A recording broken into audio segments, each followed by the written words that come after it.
93, 94, 95,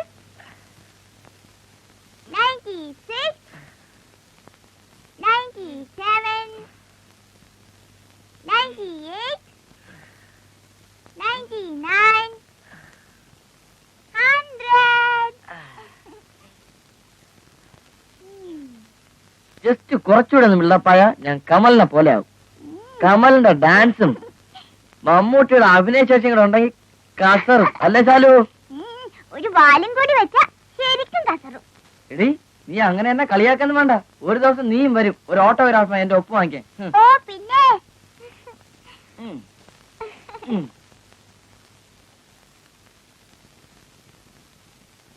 Tinku, Yes, mummy. നീ അവിടെ എന്തെടുക്കുക? ഞാൻ ഇവിടെ എക്സർസൈസ് ചെയ്യാം മമ്മി. ഗുഡ്. കാലത്തെ എക്സർസൈസ് ചെയ്യുന്നത് വളരെ നല്ലത് തന്നെ. ആ, നീ ഇങ്ങ് വന്നേ. എന്താ മമ്മി? നാളെ സുരേഷിന് പെണ്ണ് കാണാൻ പോകുന്നുണ്ട്. ഡാഡിയും രവിയും നീയും കൂടാണ് പോകുന്നത്. അയ്യോ അപ്പൊ സുരേഷ് ഏട്ടൻ വേണ്ടേ? വേണ്ട. പെണ്ണിന്റെ കുടുംബവും ചുറ്റുപാടുകളും അന്വേഷിച്ചറിയുന്നതിന് മുമ്പ് ചെറുക്കനും പെണ്ണും തമ്മിൽ കാണുന്ന സമ്പ്രദായമൊക്കെ അന്തസ്സുള്ള കുടുംബങ്ങൾക്ക് യോജിച്ചല്ല. ആ, പിന്നെ ഞാൻ നിന്നെ അയക്കുന്ന എന്തിനെന്നറിയോ? പെണ്ണ് കാണാൻ അല്ല, നിന്റെ ഡാഡി അവിടെ ചെല്ലുമ്പോ കൈ കിട്ടുന്ന സ്വീറ്റ്സ് ഒക്കെ വാരി തിന്നും, സിഗരറ്റ് വലിക്കും. അങ്ങനെ വല്ലതും ചെയ്യുന്നുണ്ടോ നോക്കാൻ വേണ്ടിയാ. അക്കാര്യം ഞാൻ ഏറ്റു. പിന്നൊരു കാര്യം, നീ അവിടെ ചെന്ന് വിട്ടുതരങ്ങളൊന്നും വിളിച്ചു പോകരുത്.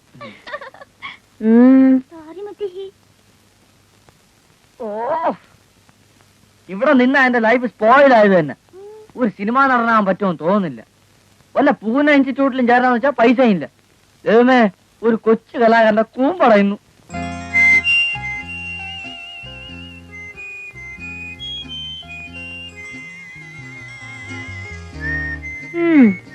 ഒരുങ്ങിക്കോ. ചേച്ചിക്ക് വേറെ പണിയൊന്നുമില്ലേ? ഇങ്ങനെ പെണ്ണ് കാണാൻ വരുന്നവരുടെ മുമ്പിൽ ഫാഷൻ പരേഡ് നടത്താൻ? ഈ ഏർപ്പാടിന് എന്നെ കിട്ടില്ല. വരുന്നവരുടെ ഓരോ വിഡ്ഢി ചോദ്യങ്ങളും നോട്ടവും. പെണ്ണിന് കോങ്കണ്ണുണ്ടോ, അതുണ്ടോ, ഇതുണ്ടോ?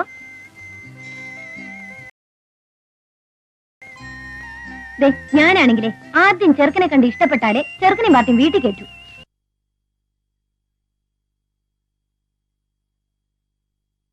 കാര്യം വരുമ്പോ നീ അങ്ങനെ ചെയ്താൽ മതി. അതത്രേ ഉള്ളൂ.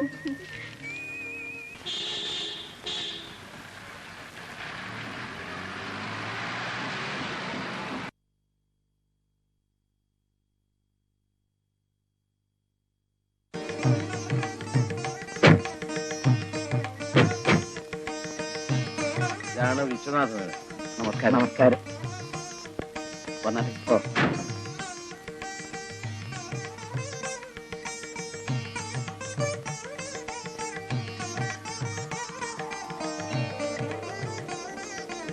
ഇരുന്നാട്ടെ.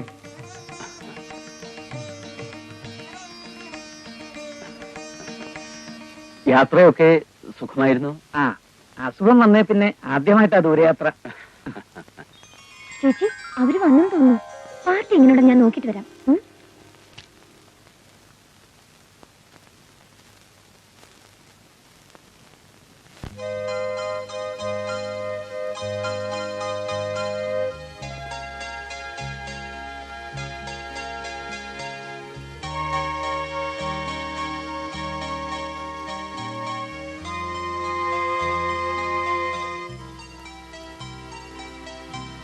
നിങ്ങൾ ഫസ്റ്റ് ബെഡോ സെക്കൻഡ് ബെഡോ തേർഡ് ബെഡോ അന്വേഷിച്ചു എനിക്കെന്താ വേണ്ടത്?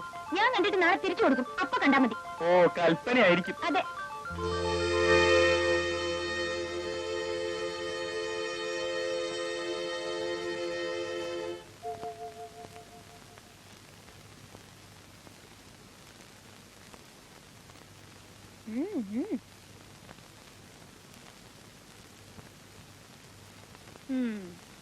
ചെറുക്കനെ കുറിച്ച് അറിയാൻ ആകാംക്ഷയുണ്ടല്ലേ? അമ്മായി അച്ഛൻ കൊള്ളാം. ഒരു തറവാടിയുടെ എല്ലാ ലക്ഷണവും ഉണ്ട്. പിന്നെ കൂട്ടത്തിൽ കൊള്ളാവുന്നൊരു സ്ത്രീയുണ്ട്. ചേട്ടന്റെ ഭാര്യയാകാനാണ് സാധ്യത. ആ, പിന്നൊരു പൊടിപ്പയനുണ്ട്. അവനെ കണ്ടാലറിയാം ആളൊരു വട്ടുകേസാണെന്ന്. പിന്നെ ചേച്ചിയുടെ കാൻഡിഡേറ്റ് ഒരു മണ്ടൻസ് ലുക്കാണ്. ആ, പിന്നെ നിങ്ങൾ രണ്ടുപേരും തമ്മിൽ ചേരും. അയ്യോ, ഇത് കേട്ട് ഹാർട്ട് ഫെയിലൊന്നും ആവണ്ട, ഞാൻ വെറുതെ പറഞ്ഞതാ. ചെറുക്കൻ നല്ല റൊമാൻറ്റിക് ഹീറോയെ പോലുണ്ട്. ഒന്ന് ചിരിച്ചേ. അപ്പൊ നമുക്ക് മധുരത്തിൽ ആരംഭിക്കാമല്ലേ? ഡാഡിക്ക് മധുരം കഴിക്കാൻ പാടില്ലെന്നാ പറഞ്ഞിരിക്കുന്നത്. എന്നാര് പറഞ്ഞു? മമ്മിയുടെ ഓർഡറാ. എനിക്ക് ഷുഗറിന്റെ അല്പം കംപ്ലൈന്റ്. അത് സാരമില്ല, നല്ലൊരു കാര്യത്തിനാവുമ്പോ അല്പം മധുരമൊക്കെ കഴിക്കാം, അല്ലേ ഉള്ളേ? വേണ്ട വേണ്ട, താൻ കിട്ടുന്ന മധുരമൊക്കെ വാരി വലിച്ച് തിന്നാലേ എനിക്ക് പിന്നെ ഇങ്ങോട്ട് വരാൻ പറ്റത്തില്ല. ഇപ്പോഴേ എന്നാ വൈകിക്കണ്ട, തിരുവനന്തപുരം വരെ എത്തേണ്ടതല്ലേ. മോളെ വിളിക്ക്. നിന്നോട് ആരാടെ വീട്ടിൽ നമുക്ക് എഴുന്നേൽക്കാൻ പറഞ്ഞേ? മമ്മി പറഞ്ഞിട്ടോ? മുന്റെ മമ്മി. ഓട്ടടോ, തന്റെ നന്മയ്ക്ക് വേണ്ടിയല്ലേ പത്മാവതി അമ്മ അങ്ങനൊക്കെ പറയുന്നത്. മനുഷ്യനെ നാണം കെടുത്തിയില്ലേ? ഞാൻ ഭാര്യയുടെ അടിമയാണെന്നല്ലേ അദ്ദേഹം കരുതൂ. എടോ, എല്ലാ വലിയ വീടുകളിലെയും ഭർത്താക്കന്മാര് ഭാര്യമാരുടെ അടിമയായിരിക്കും. ഭാര്യയുടെ അടിമയാകുന്ന ഒരു സുഖമാണോ. കല്യാണം കഴിക്കാത്തത് എനിക്ക് എങ്ങനെ അറിയാം? അത്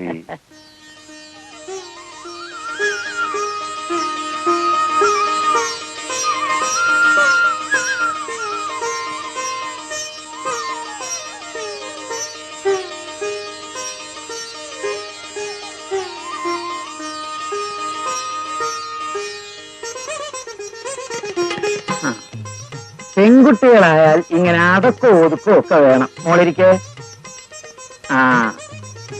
ഞാനാണ് സുരേഷിന്റെ അച്ഛൻ. ഇത് അവന്റെ ചേട്ടന്റെ ഭാര്യ ഗീത. അതെന്റെ ഇളയ സന്തതി ടിങ്കു. പേര് ടിങ്കു എന്നാണെങ്കിലും സ്വഭാവം മങ്കിയുടെയാ. വലിയ സിനിമാ കമ്പക്കാരനാ.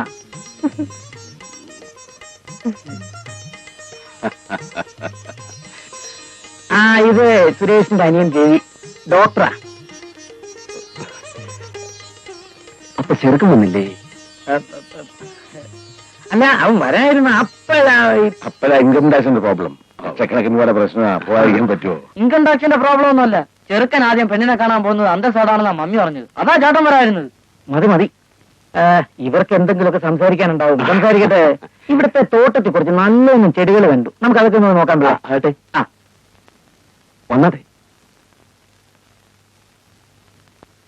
രവിക്കെന്തെങ്കിലും ചോദിക്കണമെങ്കിൽ ചോദിക്കാം.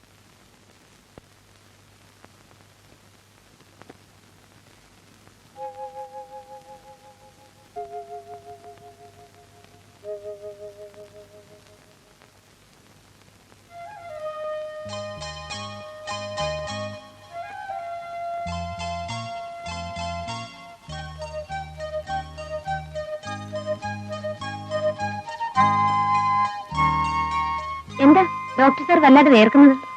ഭയങ്കര ചൂട്. ഈ സമയത്ത് വേർക്കേണ്ട ചേച്ചിയാ. അല്ല, ഒന്നും ചോദിക്കാനില്ലേ? ഏതുവരെ പഠിച്ചു? എന്നെ. ഏതാ സബ്ജക്ട്? മലയാളം. ഏത് കോളേജിലാണ് പഠിച്ചത്? സെയിന്റ്. സോറി മാഡം, നിങ്ങൾ എന്നെങ്ങനെ പറഞ്ഞുകൊണ്ടിരുന്ന എങ്ങനെ? ചേച്ചിക്കും കൂടെ എന്തെങ്കിലും പറയാനൊരു അവസരം കൊടുത്തൂടെ? നിങ്ങൾ മണവളം ചെറുക്കിന് ഡമ്മിയായിട്ടല്ലേ വന്നത്? അപ്പൊ പിന്നെ ഞാനും ചേച്ചിയുടെ ഡമ്മി വന്നാൽ എന്താ തെറ്റ്? എന്തെങ്കിലും ഉച്ചത്തിൽ ചിരിക്കുന്നത്? എന്താ ചിരിച്ചൂടെ? ചിരിക്കാം.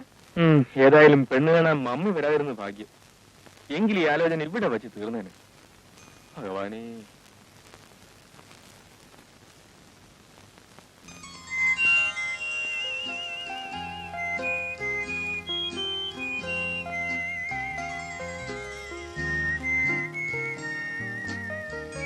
ഹലോ, ഈ ലോകത്തിലൊന്നും അല്ലെന്ന് തോന്നുന്നു. അടുത്ത മാസം പാർട്ടി ഇവിടുന്ന് ബാക്കപ്പ് ചെയ്യുമല്ലോ. ആര്? അങ്കിൾ പറഞ്ഞത് കൊളിച്ചിരുന്ന് കേട്ടിട്ട് പെണ്ണ് പൊട്ടങ്ങൾ കളിക്കുന്നു. ഓടി